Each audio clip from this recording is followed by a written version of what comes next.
വയനാട്ടിലെ പനമരം പഞ്ചായത്തിൽ LDF-ൽ നിന്ന് ഭരണം UDF പിടിച്ചെടുത്തു.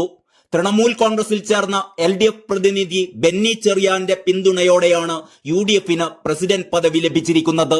അവിശ്വാസ പ്രമേയം അവതരിപ്പിച്ച വേളയിൽ UDF-ന് അനുകൂലമായി വോട്ട് ചെയ്ത ബെന്നിക്കെതിരെ ആക്രമണം നടന്നിരുന്നു. ഇതിൽ CPM പ്രവർത്തകർക്കെതിരെ കേസ് നിലവിലുണ്ട്. 11ാം വാർഡ് പ്രതിനിധിയാണ് JDS അംഗമായിരുന്ന ബെന്നി. LDF-നൊപ്പമായിരുന്ന ഇദ്ദേഹം രാജിവെച്ച് PV അൻവർ നേതൃത്വം നൽകുന്ന തൃണമൂൽ കോൺഗ്രസിൽ ചേരുകയായിരുന്നു. തൃണമൂൽ കോൺഗ്രസിന്റെ പിന്തുണയിൽ സംസ്ഥാനത്ത് UDF-ന് ഭരണം ലഭിക്കുന്ന ആദ്യ പഞ്ചായത്തായി അങ്ങനെ പനമരം മാറി. UDF-മായി അടുക്കാൻ PV അൻവർ ശ്രമിക്കവെയാണ് ഈ മാറ്റമെന്നതും എടുത്തു പറയേണ്ടതുണ്ട്. 23 അംഗ പഞ്ചായത്താണ് പനമരം. UDF-നും LDF-നും 11 വീതം അംഗങ്ങളാണുള്ളത്. ഒരംഗം BJP-ക്കും. LDF വിട്ട് ബെന്നി ചെറിയാൻ പുറത്തു വന്നതോടെ ഭരണം UDF-ന് കിട്ടുമെന്നുറപ്പായിരുന്നു. പ്രസിഡന്റ് തിരഞ്ഞെടുപ്പിൽ 10 വോട്ടുകളാണ് LDF പ്രതിനിധിക്ക് കിട്ടിയത്. 12 വോട്ട് നേടി മുസ്ലിം ലീഗിലെ ലക്ഷ്മി ആലക്കമറ്റം പ്രസിഡന്റായി. BJP അംഗം വിട്ടുനിന്നു.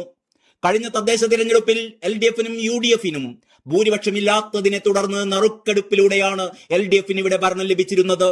CPM അംഗം ആസിയ പ്രസിഡന്റാവുകയും ചെയ്തു. പ്രസിഡന്റിനെതിരെ UDF കൊണ്ടുവന്ന അവിശ്വാസ പ്രമേയം ബെന്നി പിന്തുണച്ചതോടെ പാസായി. ബെന്നിയെ മർദ്ദിച്ച കേസിൽ 7 CPM DYFI പ്രവർത്തകർക്കെതിരെ പോലീസ് കേസെടുത്തിട്ടുണ്ട്. MLA പദവി രാജിവെച്ച് PV അൻവർ UDF-മായി അടുക്കാൻ ശ്രമിക്കവെയാണ് വയനാട് ലോക്സഭാ മണ്ഡലത്തിൽ ഉൾപ്പെടുന്ന പനമരത്തെ ഈ ഭരണമാറ്റം. അനേകം പഞ്ചായത്തുകളിൽ LDF-ന് വൈകാതെ തന്നെ ഭരണം നഷ്ടമാകുമെന്ന് PV അൻവർ നേരത്തെ തന്നെ മുന്നറിയിപ്പ് നൽകിയിരുന്നു. അതുകൊണ്ട് തന്നെ അൻവർ വീഴ്ത്തുന്ന ആദ്യത്തെ വിക്കറ്റാണിത് എന്നതാണ് സോഷ്യൽ മീഡിയകളിലെ പ്രചാരണം. UDF-ലെ എല്ലാ നേതാക്കന്മാർക്കും നന്ദി അറിയിക്കുന്നുവെന്ന് പ്രസിഡന്റായി തിരഞ്ഞെടുക്കപ്പെട്ട ലക്ഷ്മി പ്രതികരിച്ചു. ജനങ്ങൾക്ക് വേണ്ടി ചെയ്യാൻ കഴിയുന്ന പരമാവധി കാര്യങ്ങൾ ചെയ്യുമെന്നും അവർ പറഞ്ഞു. തൃണമൂൽ കോൺഗ്രസ് സംസ്ഥാന കൺവീനർ PV അൻവർ നിർദ്ദേശിച്ചത് പ്രകാരമാണ് UDF-നെ താൻ പിന്തുണച്ചത് എന്ന് ബെന്നി ചെറിയാനും അറിയിച്ചു.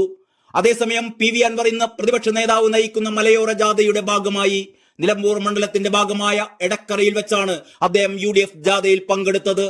കെട്ടിപ്പിടിച്ചായിരുന്നു VD സതീശൻ അദ്ദേഹത്തെ സ്വീകരിച്ചത്.